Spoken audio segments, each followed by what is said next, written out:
Okay guys, on April 25, 2025, now you can see that this is my mature plant of echeveria sunita.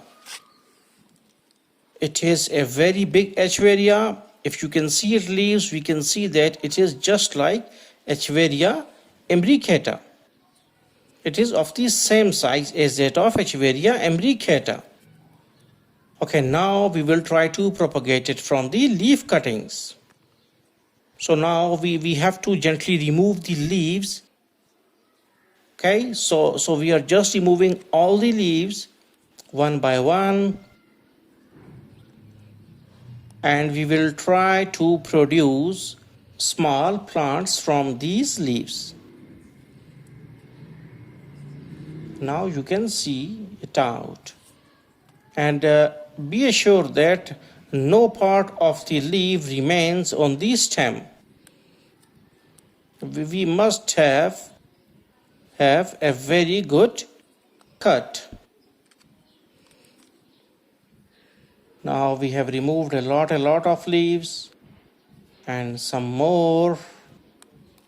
Take it out like this, and this one also. You can see all the leaves.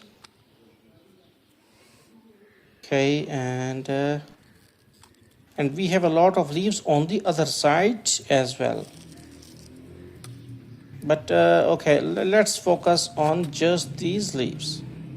Now you can see that these are our leaves. They are very big. If compared to other echeverias, they are very big.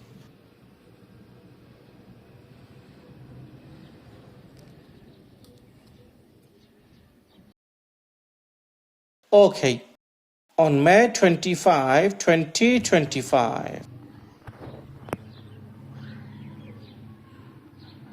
Now you can see that after 1 month, we got a little development on the leaves, and we can see that there are very small babies. Now this one, some have grown certain babies, some just produce certain roots.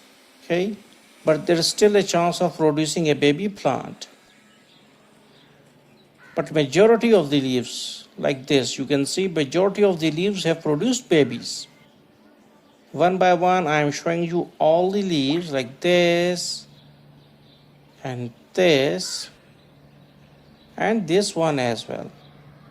So now you can see, okay, because some leaves have more tendency to produce the baby plants as compared to the others.